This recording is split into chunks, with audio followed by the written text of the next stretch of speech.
للہ وحدہ والصلاة والسلام علی من لا نبی بعدہ اما بعد فاعوذ باللہ من الشیطان الرجیم بسم اللہ الرحمن الرحیم لن تنالوا البر حتى تنفقوا مما تحبون وما تنفقوا من شيء فإن الله به عليم صدق اللہ العظیم۔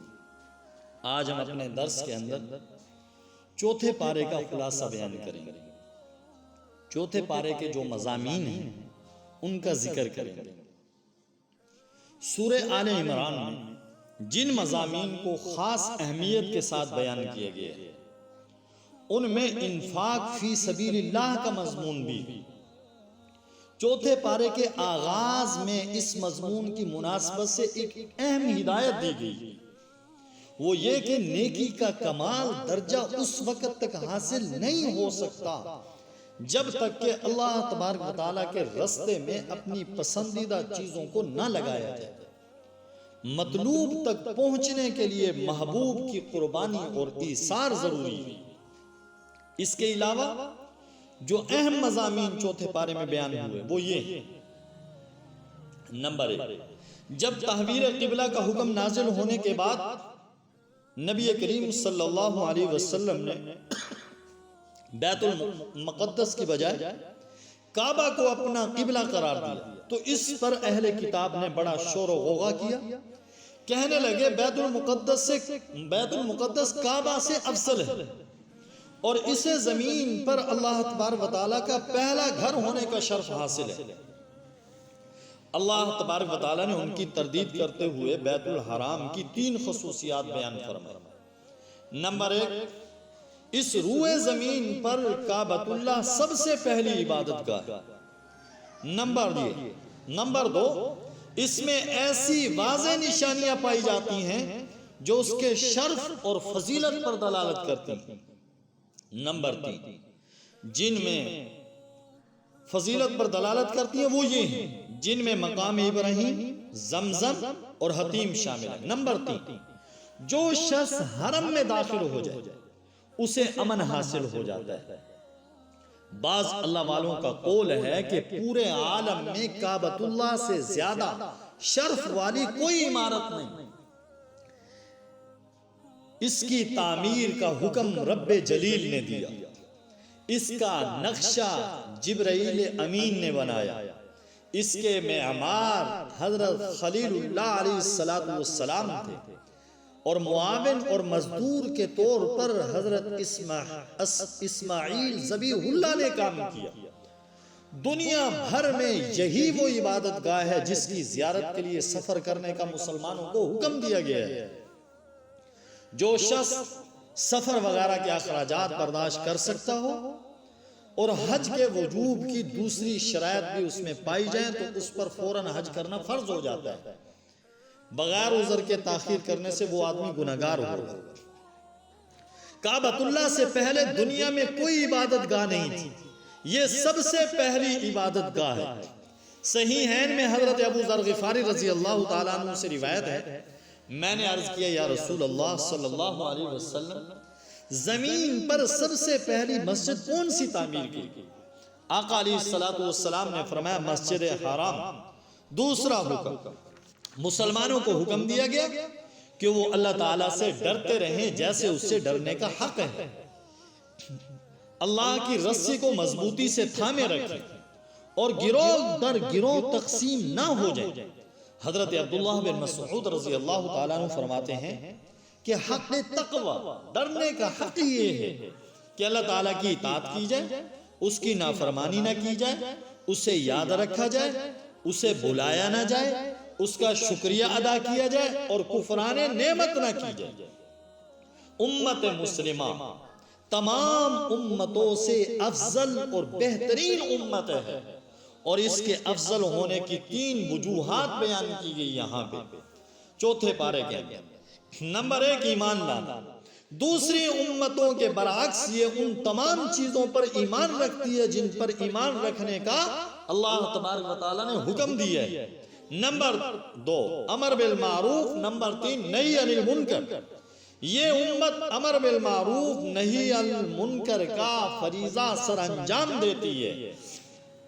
دعوت تبلیغ اس کی فضیلت کا سبب ہی نہیں، اس کی دینی ذمہ داری اور مذہبی فریضہ بھی ہے۔ حضرت عمر رضی اللہ تعالیٰ عنہ کا قول ہے کہ جس کا دل چاہتا ہے کہ اس کا شمار اس امت مسلمہ میں سے ہو تو اسے چاہیے کہ وہ اس بارے میں اللہ کی شرط کو پورا کرے۔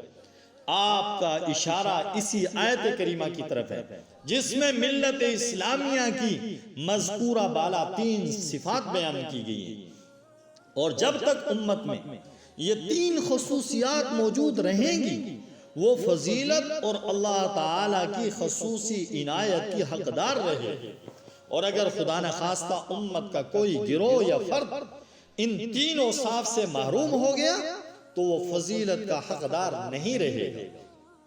حضور اکرم صلی اللہ علیہ وسلم کا فرمان ہے، اس ذات کی قسم جس کے قبضے میں میری جان ہے، تم نیکی کا حکم دیتے رہو اور برائی سے روکتے رہو، ورنہ ممکن ہے کہ اللہ تعالیٰ تمہارے اوپر اپنا عذاب مسلط کر دے، پھر تم اس سے دعائیں مانگو گے مگر تمہاری دعائیں قبول نہیں ہوں گی۔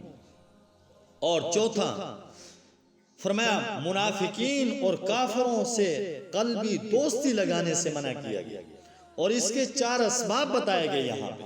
پہلا یہ کہ وہ تمہیں نقصان پہنچانے میں کوئی کوتاہی نہیں کرتے۔ نمبر 2 وہ دل سے چاہتے ہیں کہ تمہیں دین اور دنیا کے اعتبار سے مصیبت اور پریشانی لاحق ہو۔ تیسرا یہ کہ ان کے چہرے اور ان کی باتوں سے تمہارے لیے بغض و عداوت ظاہر ہوتا ہے۔ چوتھا یہ کہ ان کے دلوں میں جو بغض اور حسد پوشیدہ ہے وہ ان کی علانیہ باتوں سے کہیں زیادہ سخت ہے۔ اور 5ویں بات جو اس چوتھے پارے میں بیان ہوئی، منافقوں کو رازدار اور دلی دوست بنانے سے منع کرنے کے بعد غزوہ بدر کا ذکر ہے، جسے تمام اسلامی غزوات کا تاج ہونے کا شرف حاصل ہے۔ اس غزوے کے شرکاء نے جہاں خود جرت اور بہادری کی انوکھی مثالیں قائم کی، وہیں انہوں نے اللہ تبارک و تعالیٰ کی قدرت اور غیبی مدد کے مظاہر اپنی آنکھوں سے دیکھے۔ مسلمانوں کی تعداد بہت تھوڑی تھی، اسلحہ بھی نہ ہونے کے برابر تھا۔ اس غزوے سے 2 بڑے سبق حاصل ہوئے مسلمانوں۔ پہلا یہ کہ جنگ میں فتح صرف اسلحے کی کثرت اور افرادی قوت کی بنا پر حاصل نہیں ہو سکتی، بلکہ اس کی بنیادی شرط ایمان و یقین، اتباع اور استقامت ہے۔ دوسرا یہ کہ جب تک مسلمان حق پر ثابت قدم رہیں گے اور اللہ کی رسی کو مضبوطی سے پکڑے رہیں گے، اللہ کی مدد حاصل رہے گی اور وہ غالب رہیں گے۔ اور 6ٹھی بات غزوہ احد کا ذکر۔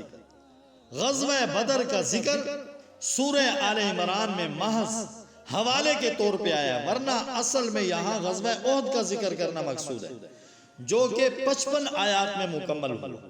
ان آیات میں شکست کے اسباب اور حکمتیں بیان کی گئی ہیں، تنبیہ بھی ہے، فمائش بھی ہے، تنقید بھی ہے، تعریف بھی ہے۔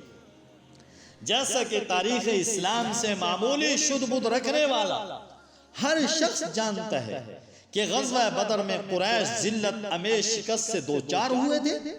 انہوں نے اس شکست کا انتقام لینے کے لیے بھرپور تیاری کے بعد شوال 3 ہجری میں ابو سفیان کی قیادت میں مدینہ منورہ پر چڑھائی کر دی۔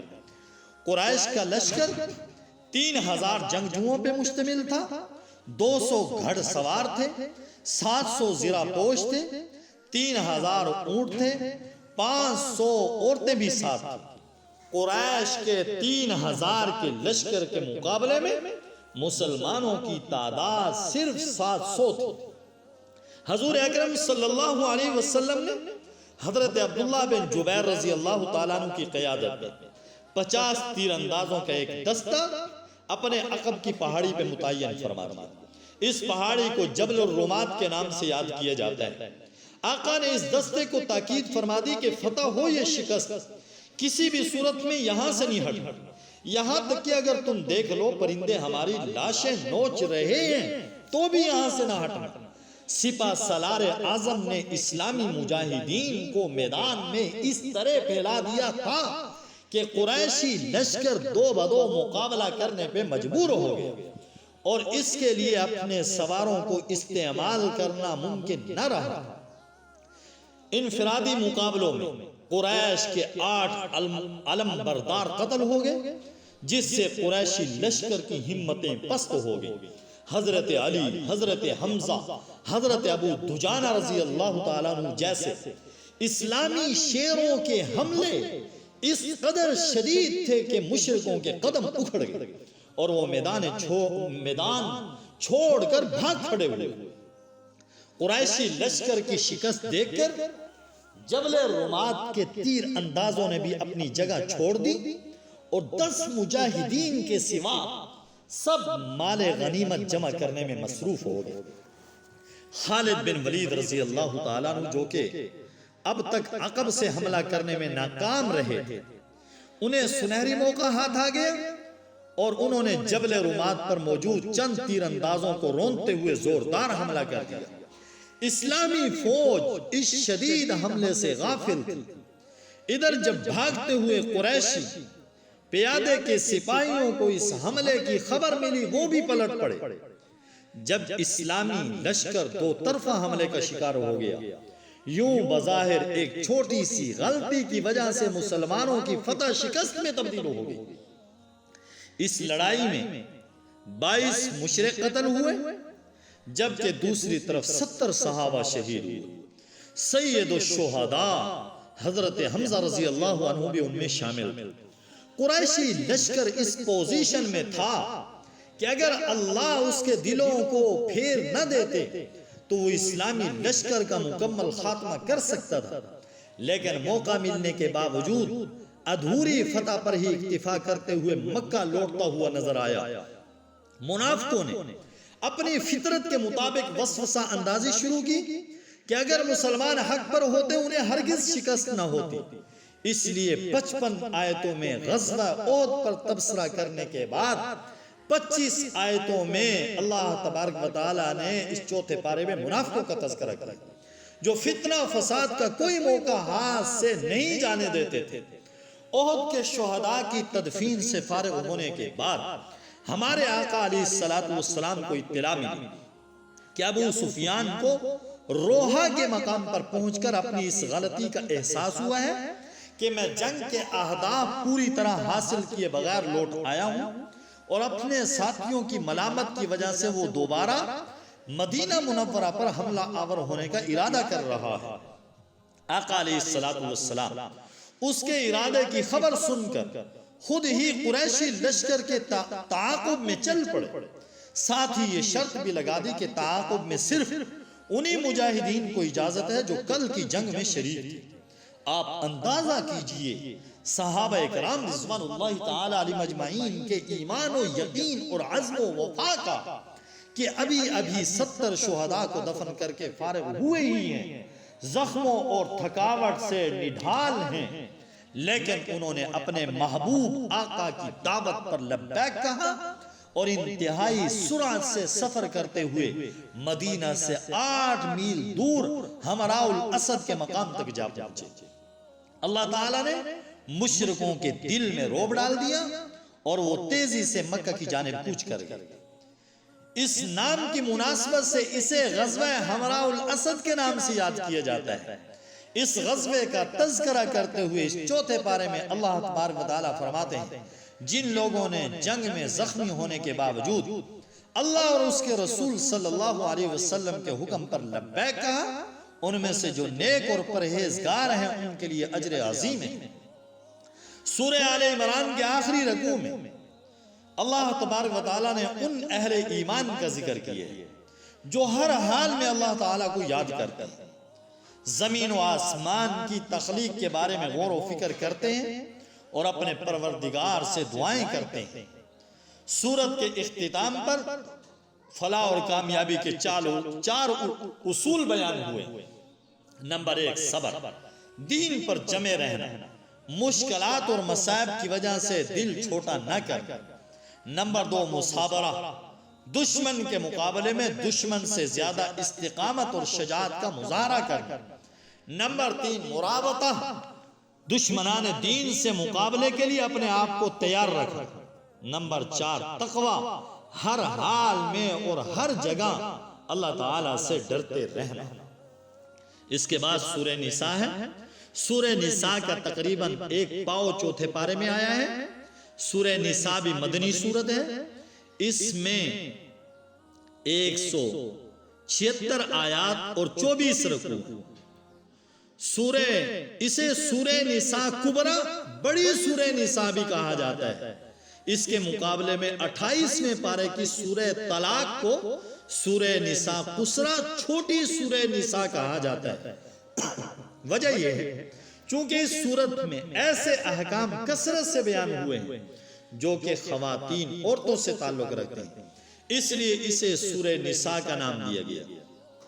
اس سورت کا جو حصہ چوتھے پارے میں ہے، اس میں جو اہم مضامین اور احکام مذکور ہیں وہ یہ: نمبر 1 یتیموں کے مال، اور فرمایا یتیموں کے مال ان کے حوالے کر دیے اور انہیں ہتھیانے اور عمدہ مال کو ردی مال سے بدلنے کی ہرگز کوشش نہ کی جائے۔ یہ حکم یتیم بچوں کے بارے میں بھی ہے اور یتیم بچیوں کے بارے میں بھی ہے، لیکن عام طور پر یتیم بچیوں کی میراث میں ناجائز تصرف زیادہ کیا جاتا تھا۔ دوسرا حکم نکاح، کہ 4 عورتوں کے ساتھ نکاح کرنے کی اجازت ہے، لیکن شرط ہے، فرمایا شوہر ان کے حقوق ادا کرنے کی سکت رکھتا ہو، ان کے درمیان عدل و انصاف بھی ملحوظ رکھ سکے۔ اگر شوہر ایسا نہیں کر سکتا، اسے ایک بیوی پر ہی اکتفا کرنا چاہیے۔ تعدد ازواج کا رواج تو اسلام سے پہلے بھی تھا، مگر وہ رواج کسی قید اور ضابطے کا پابند نہیں تھا، نہ تعداد متعین تھی، نہ ہی بیویوں کے درمیان عدل و مساوات کی کوئی شرط تھی۔